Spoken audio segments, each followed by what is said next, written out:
Breaking right now, power outages in Manhattan. The power slowly coming back on the Upper West Side after a widespread outage.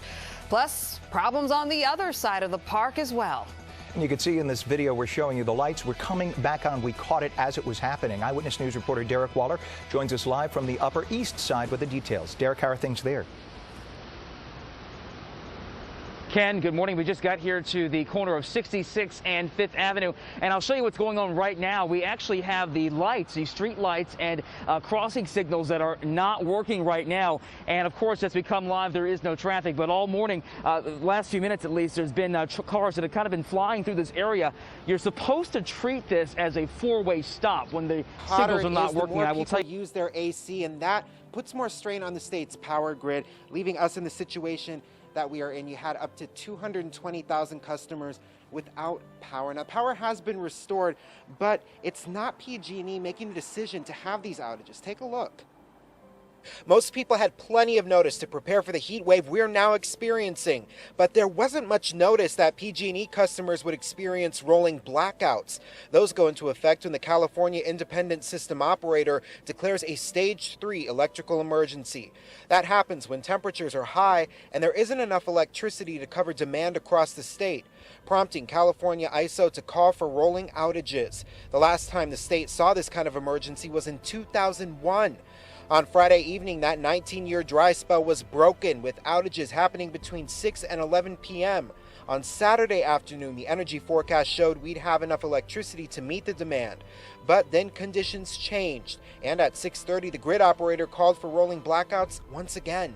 We just have to have some kind of a warning. PG&E customer Melanie King lives in Shingle Springs and lost her power Friday night. She's frustrated she didn't get a heads up. PG&E responds to California ISO's directive within 10 minutes. So these outages are not related to any issues with PG&E's equipment or ability to deliver energy. We are terrible at listening to warnings about disaster. Right now, just a few hundred miles away from here in Florida, thousands of people sit without electricity. Imagine what that's like. You walk outside, you turn on your phone, there's no signal. You go back inside, you turn on the TV, no signal. You turn on the radio, no power. You turn on the faucet, no water. You turn on the fridge, no refrigeration. Your food starts to spoil. You walk outside, cars pile up, no streetlights. In big cities, if you're in New York, LA, San Francisco, Chicago, DC, within 3 to 5 days, the food is gone from the grocery stores. And the trucks that the city counts on to resupply that food aren't coming. Within a week or two, the sewage system starts to overflow and contaminates what remains of the water supply, and people start getting cholera.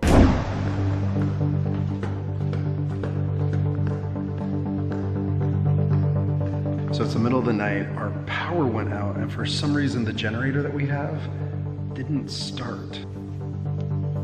So I'm gonna go out and check on it.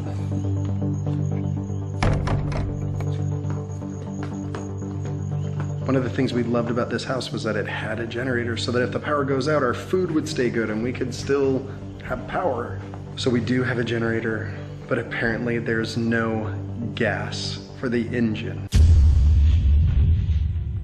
Well, now we're just hoping that the power comes back on soon. Luckily, the kids are all still asleep. Everything's shut down. We have no idea it was coming. I had seen, we have friends in Woodland Hills that had their powers out for 3 hours this afternoon. So we were dreading that sort of situation. From Woodland Hills to Leah Haberman's house in Santa Monica, rolling blackouts pushed families into panic mode over the possibility of hours without AC or fans. As temps and electricity demands continue to rise hand in hand, SoCal Edison says it was forced to shut down power for about 70,000 customers tonight from 6:28 until 6:44 to protect the system from overloading. Many of you ComEd customers don't have power right now.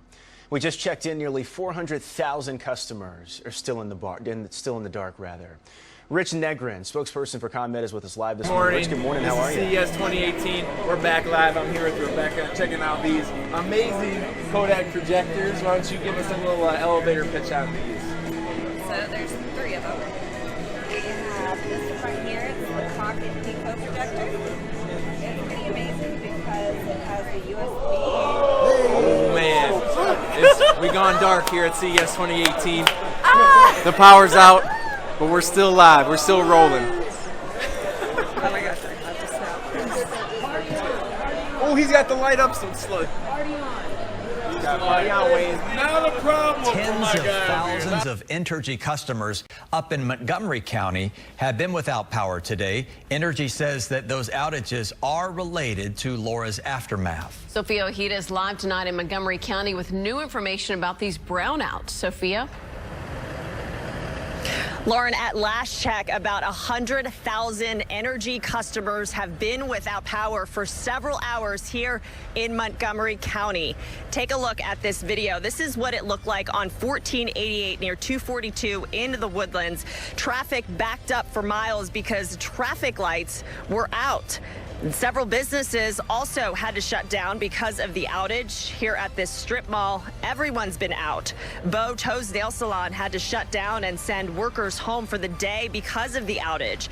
And in several neighborhoods just like this one, many told us they lost power about 10 o'clock this morning. They got no notice it would be shut off. It's been over 2 hours and a half.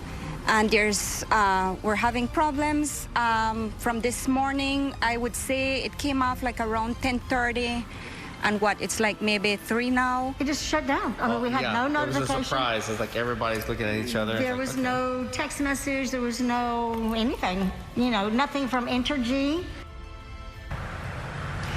And we reached out to Entergy, and they tell Channel 2 because of extensive damage to the transmission system by Hurricane Laura in East Texas and West Louisiana, Entergy has started periodic power outages for its customers in Texas. The company is taking this action as directed by our reliability coordinator, the Mid-Continent Independent System Operator, as a last resort in order to prevent a more extensive, prolonged power outage.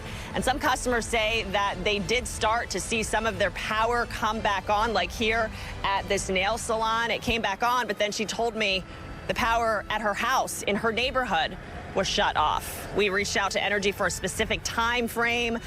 Nothing just yet about when everyone's energy will be turned back on. We'll keep you posted and live on air and on click2houston.com. Reporting live in the Woodlands, Sophia Ojeda, KPRC, Channel 2 News. Sophia, thank you.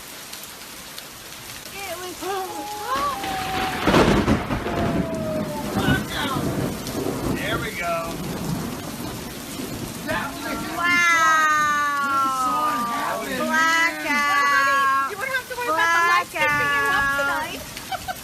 Oh my goodness. A large blackout affecting the entire or a large portion of the United States of America. The unfortunate news is that the threat of such a blackout is very real. Now, there are a few things that we all know could disrupt life as we know it and make it very bad. Nuclear war, asteroid collision, aliens invading, a horrific disease pandemic, a giant plague. And when we think about those things, we get scared because they'd be very bad, but then we get comforted because there's a really small percentage chance they happen, and they're almost definitely not going to. And then we figure, you know what, it's not worth even thinking about this stuff because there's no solution to it. Well, the threat of a blackout, the threat of a prolonged loss of electric power is similar in one way and different in two to those other threats. It's similar because it's that scale of magnitude as far as how much damage it would do to our society and to the rest of the world, to the human race. But it is a non-trivial probability of occurring. And there's a lot we can do, but aren't, to prevent it. And crews are working hard to restore power to customers more than 24 hours after last night's storm. Fox 2's Rocky Madden is live in Arnold tonight, where customers are told their power should be restored just before midnight. Rocky? Mandy, another night of pitch darkness here, this time in Arnold. Behind me is a major intersection. You can see the signal lights are not working. They're using stop signs, and at times traffic backs up. Over here in the darkness, that is a pasta house. Didn't open today, no power, as well as many other restaurants in this shopping center. Now, when you cut the power in the middle of a St. Louis summer, well, you can expect your home to become unbearable. I think it's very miserable. I'm not comfortable at all. People sit outside to keep cool, hoping they don't lose their groceries inside the refrigerators. My regular icebox went out about a month ago and I lost everything. So I don't want to go through that again. Sump pumps stopped pumping and heavy rains backed up into basements. Ameren says crews will still be restoring electricity on Wednesday. It will go into tomorrow, so as we sit here and talk, customers are being restored, every hour. Businesses in Arnold were closed all day Tuesday. Restaurant owners could not open their doors without electricity. And when stoplights stopped working, traffic jammed. It'd be devastating. I don't know what we would do. Phil Amato is in charge at the Arnold Food Pantry. The place has 26 freezers full of meat. When Mercy Hospital came to town, they started a foundation. The food pantry applied for a $20,000 grant to buy this generator. It saved the day for the 300 families the pantry serves each week. I don't know what we do, and they're all full of meat. And if we lost them, I don't know what we would do. It's got to be worth $50,000, $100,000 in meat, I would think. Now, Ameren tells us about 830 workers are out there around the clock restoring power to people's homes and businesses. That another 125 crew members who were sent to the East Coast to work on the hurricane damage, well, they've been recalled to St. Louis. Reporting live here in Arnold, I'm Rocky Madden. Fox 2 News. Of what we're experiencing, because it comes as a shock, as a surprise. So we're trying to alert people now. If you depend on electricity for your medical equipment, for oxygen and things of that nature, check on your elderly, check on people who might be predisposed or this might prove to be especially challenging for, and let them know that this has been ordered, that this statewide rolling blackouts have been ordered, that they're going to be happening in hour SDG&E says that power will be cut to residents in a handful of areas for safety reasons. And Fox 5's Jeff McAdam joins us live now with more on the planned outages. Hi, Jeff. Hi, Maria. That's right. Well, the outages really only impact about 1,000 people, so it's not that big of a deal, but it sure is inconvenient for the people that it does impact. We just talked to a woman here who lives in Mission Valley. I should say she works here. She does not live here. She lives in Campo, had to drive here. We'll get to that in just a second. About 200 homes are without power out where she lives in Campo until about 2:30 this afternoon. She had an important Zoom meeting to do and no power at her place to do it. So she drove the 55 miles all the way in here to Mission Valley to her office just to make the call. Here's the map of the planned outages scheduled for today. A message posted to SDG&E's webpage says that they are now re-evaluating their planned outages, so the map could be changing. Either way, a huge inconvenience for Regina Sanders because of coronavirus. She didn't want to stop anywhere other than her office here in Mission Valley for power for her laptop for that Zoom call, and she made sure to leave supplies out for her animals before leaving home. All the livestock water troughs are full just in case, the power is out longer. I'm on a well, which only runs when the power is working. So, yeah, no power means no water.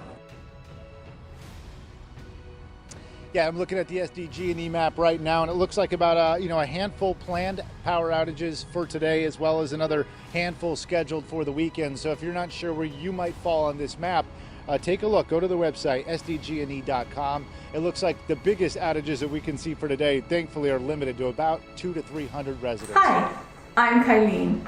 And I'm Jonathan. We are the Provident Preppers.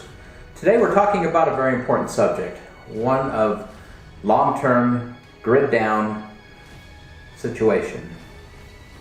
And it was prompted by the release of 2 studies, one from the military and the other one from the President's Infrastructure Council. And they both urge Americans to prepare for a long-term grid down situation.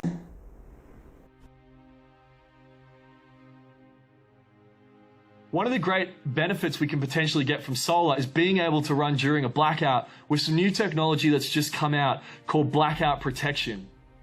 And I wanted to share this with you because I think it's really important coming into the warmer months. If blackouts are something we start to experience more of, or if you're already experiencing blackouts, this is something you'll want to know about.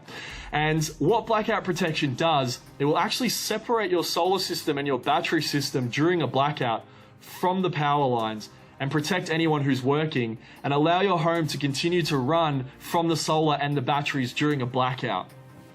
This is really, really useful technology because you can keep your lights on, you can keep the fridge and freezers on during the duration of a blackout. So if you're currently experiencing blackouts every now and then, or you're a little bit concerned, it's something that you might start experiencing in the future, I really encourage you to, when you're considering solar, ask whoever you're chatting with, is this system blackout compatible?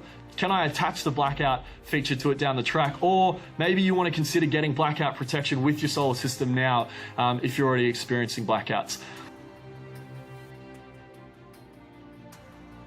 With the right preparation, you can be comfortable and safe during a power outage. So let's look at what you'll need to be ready. If you rely on medical support equipment, have a backup plan before the outage occurs to make sure your medical needs are met.